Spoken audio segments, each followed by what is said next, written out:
السلام علیکم محترم عزتمنو قدرمنو مسلمانانو ورونو امید لرم چې جوړ او روغ به سو د صحت جامې به می فرتن باندې امام احمد په خپل مسند کې د ابو موسی اشعری رضی الله تعالی عنہ څخه روایت نقل کړی دی چې نبی کریم صلی الله علیه وسلم مبارک فرمایي چې درې کسان داسې دي چې هغه به جنت ته داخل شي. یو شراب خور انسان دی چې شراب چشي د شراب عادي دا سړی به جنت ته داخل نشي.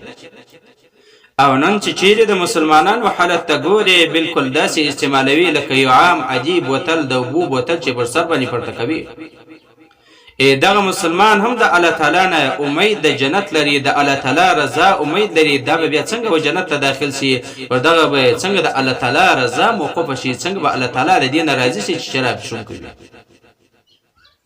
دویم سړی هغه سړی دی چې کوډو ته عقیده لرونکی وي. دا سړی به هم جنت ته داخل نشي. نن سبا که چیرې موږ وګورو زموږ په معاشره کې کوډي او جادو کول عام سوي دي. یو مسلمان یې په بل باندې کوي او د یو بل په کور کې جنجالونه او بېاتفاقي د کوډو او د جادو په ذریعه سره راوړي. بیا به دغه انسان څنګه د الله تعالی رضا ترلاسه کړي او دغه انسان به څنګه بیا په دنیا او آخرت کې کامیابي ترلاسه کړي. یعنی دغه انسان به همیشه د پاره ناکامي په دنیا کې هم ذلیل او رسوا، په آخرت کې به هم د شرمندګلوي سره مخامخ. دریم هغه سړی دی چې وسیله رحمي قطع کوونکی، یعنی د خپلو خپلوانو سره قطع تعلق کوي. دغه سړی به هم جنت ته داخل نشي. ځکه رسول الله صلی الله علیه وسلم مبارک بل ځای کې فرمایي چې ټولو کسانو ته الله تعالی معافي د برات په شپه باندې کوي، لیکن یو هغه سړی ته الله تعالی معافي نه کوي چې د دې په مابین کې قطع تعلق کې. الله تعالی فرمایي فرشتو د شریف پرېږدي چې په خپل مابین کې صلح وکړي، بیا به وروسته دې ته مغفرت کیږي او معافي به کول کیږي. رسول الله صلی الله علیه وسلم بارک فرمایي کوم سړی چې شراب چښونکی وي، شراب څښي، هغه سړی ته به الله تعالی د جهنم د غوټې نهر اوبه په هغه سړي باندې وڅښي. غوټې نهر څه ته وایي؟ دا په جهنم کې نهر دی چې ټوله جهنم د دغه د بدبوی نه فنا غواړي. دا داسې نهر دی چې په دغه کې په دنیا کې کوم بدکاره ښځې دي، بدکاره زنانې دي، د الله او د رسول د حکم خلاف چلیږي، دغه زنانې په دغه نهر کې پرتې وي، په دغه چې کومې اوبه راځي او په دغه شراب خورو باندې به څښل کېږي.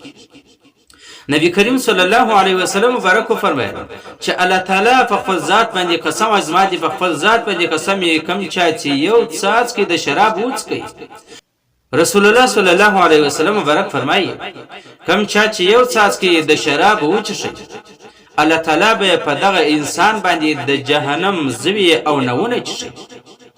او کوم چا چې د شرابونه توبه ویستله، الله تعالی به د خپل نیکانو، صالحانو او دوستانو سره په جنت کې یو ځای و دغه انسان ته ځای ورکوي.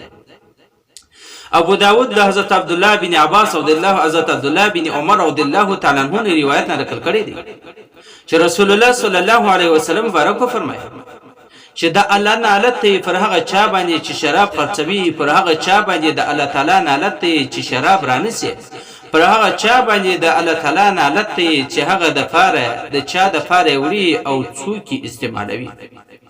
یعنی کم سړی چې خرڅوي پر هغه هم نعلت ته، کرانسي پر هغه هم نعلت ته.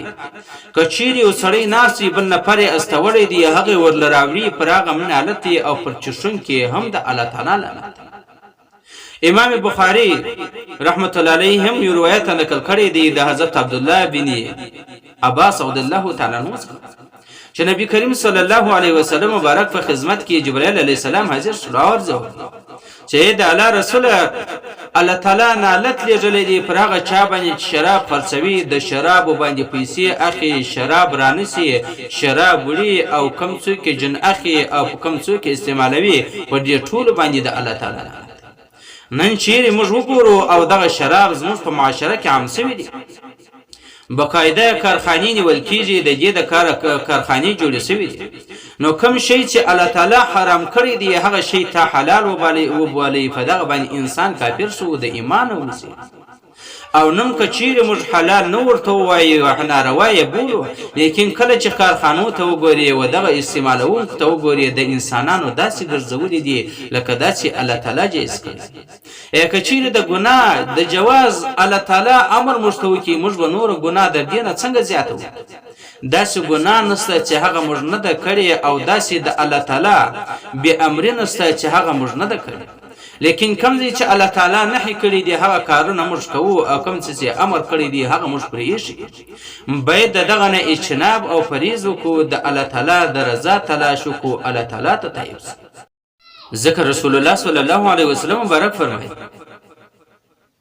کوم چا چې یو څاڅکی د شراب وڅښي د هغه په سینه کې یو آیات د قرآن کریم دی، د قیامت په ورځ باندې به دغه قرآن د ده سره جګړه کوونکی. ځکه نبی کریم صلی الله علیه وسلم برک فرمایي القرآن حجة لك او علیک، د قرآن به ستا دپاره حجت یا به پر تا باندې حجت دلیل وي.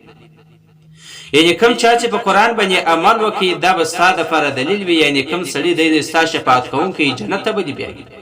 او که چیرې تا پر دغه قرآن کریم باندې عمل نه وکړي، د هغه خلاف ورزي دې وکړي، د هغه د حکم د اقتضا مطابق نه و چلېدلې، او بیا به دی جګړه کوي، نو د الله رسول فرمایي د قرآن کریم چې د چا جګړه کوونکی جوړ سلو هغه انسان به ضرور جهنم ته ځي، الله تعالی به په جهنم کې عذاب. یعنی د کم چا چې د قرآن کریم یو آیات یاد دی، دغه قرآن کریم به جګړه کوي د قیامت په ورځ باندې چې تا شراب څښلي دي نو بیا به ضرور جهنم ته ځي. نو داسې د مسلمان سنه نشته چې د هغه کې د قرآن کریم آیاتونه نه وي پراته. الحمدلله هم قرآن کریم دی، او کل ولا شریف هم قرآن کریم دی. که چیرې نور سورتونه تا ته یاد نه یې، خو دا هم قرآن کریم دی. بیا هم ای ظالمه پر ځان باندې ظلم کوونکی، بیا هم چې شراب څښي او له دې نه اجتناب او پرهیز نه کوي، نه د الله نه بیریږي نه د عذاب نه بیریږي.